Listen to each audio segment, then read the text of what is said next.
వచ్చారు. నర్సెస్ కానీ డాక్టర్స్ కానీ అదే సమయంలో స్కిల్డ్ లేబర్ కానీ ఇలాంటి అడిగే పరిస్థితికి వస్తున్నారు. ఒక జపానే కాదు, ఇంకో పక్క జర్మనీ కానీ చాలా దేశాలు అడిగే పరిస్థితి వస్తున్నాయి. అయితే ఈరోజు నేను చెప్పింది ఒకప్పుడు నాకు కూడా చాలా సమస్యగా ఉండేది. నేను జనాభా నియంత్రణ చేయాలన్నప్పుడు నాకు సైంటిస్టులు కానీ ఎక్స్పర్ట్స్ కానీ ఒకే మాట చెప్పారు, ఇది అసాధ్యం.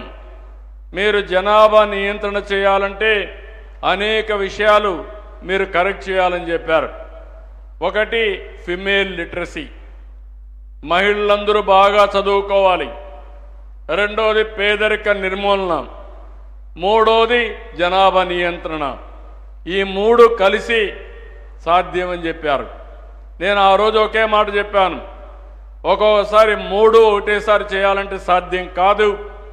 మొట్టమొదటిసారిగా జనాభా నియంత్రణ చేద్దాం, తద్వారా రెండు కూడా పెంచుతామని చెప్పి ముందుకు పోయాం, సక్సెస్ అయ్యాం. ఈరోజు చాలామంది ఇక్కడికి వచ్చినప్పుడు కొన్ని పాలసీలు ఇచ్చారు, చాలా విషయాలు మాట్లాడారు. న్యూక్లియర్ ఫ్యామిలీస్ వల్ల ఈ సమస్యలు వస్తున్నాయి. ఇంకొక పక్క వచ్చే ఆదాయం తక్కువ ఉంది. రెండోది మగవాళ్ళు కూడా ఏదో పిల్లలు పెంచడం మహిళల రెస్పాన్సిబిలిటీ అనే విధంగా చాలామంది మాట్లాడుతున్నారు. మగవాళ్ళు కూడా ఇంటి పనులు షేర్ చేసుకోవాలనేది ఈరోజు చాలామంది కూడా డిస్కషన్కి వచ్చేది. ఇది వాస్తవం కూడా. నేను ఒకప్పుడు మీరు గుర్తుపెట్టుకోవాలి, నేను ఎప్పుడు కూడా మహిళా పక్షపాతిని. ఇప్పుడే కాదు, మొదటి నుంచి కూడా. ఒక మాటలో చెప్పాలంటే మహిళలకు న్యాయం చేసిన పార్టీ, మహిళా శక్తిని గుర్తించిన పార్టీ తెలుగుదేశం పార్టీ, నందమూరి తారక రామారావు గారు. ఫస్ట్ టైం ఆస్తిలో సమాన హక్కు తీసుకొచ్చాడు. అంత మునుపు ఆడవాళ్ళకైతే ఆస్తిలో సమాన హక్కు లేదు, పెళ్లి చేసి బయట పంపించేసేవాళ్ళు. రెండో చదివించేవాళ్ళు కాదు,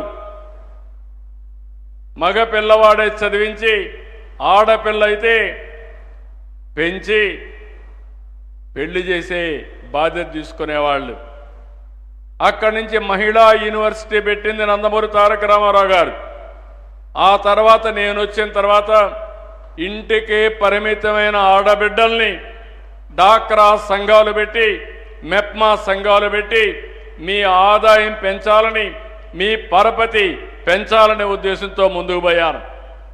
ఎన్నో చేయలేకపోయాం. కానీ ఈరోజు మీరు చూస్తే ఆ రోజు పెట్టిన డాక్రా సంఘాలు ఇప్పుడే కాదు భవిష్యత్తుకు కూడా బ్రహ్మాండంగా పనిచేసే పరిస్థితి వచ్చిందంటే అది మహిళల్లో ఉండే ఆలోచన విధానం.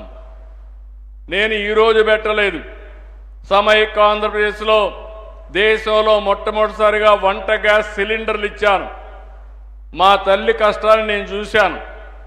మా తల్లి ఒకప్పుడు వంట చేయాలంటే కట్టెల పొయ్యితో చేసి బయట వస్తే కళ్ళల్లో నీళ్లు వస్తూ ఉంటే అవి చూసినప్పుడు నాకు అనిపించేది ఎంత కష్టపడుతున్నారని. కడుపులోకి పొగబోయేది. అది చూసిన తర్వాత నేను ఆలోచించాను, నా ఆడబిడ్డలు ఎవ్వరికీ ఇలాంటి పరిస్థితి రాకూడదని దేశంలో మొట్టమొదటిసారిగా వంట గ్యాస్ సిలిండర్లు ఉచితంగా ఇప్పించి ప్రోత్సహించింది తెలుగుదేశం ప్రభుత్వం అని చెప్పి నేను మీకు తెలియజేస్తున్నా. అప్పుడు జోక్ కింద నేను చెప్పేవాడిని, నిన్నటి వరకు వంట చేయడం కష్టం, ఇప్పుడు గ్యాస్ వచ్చింది, మగవాళ్ళు మీరు కూడా సహకరించండి, మీరు కూడా వంట చేసి నేర్చుకోండి, తప్పు లేదు. దీనివల్ల మీకు కూడా ఒకసారి స్ట్రెస్ బరస్ట్గా పనిచేస్తుంది.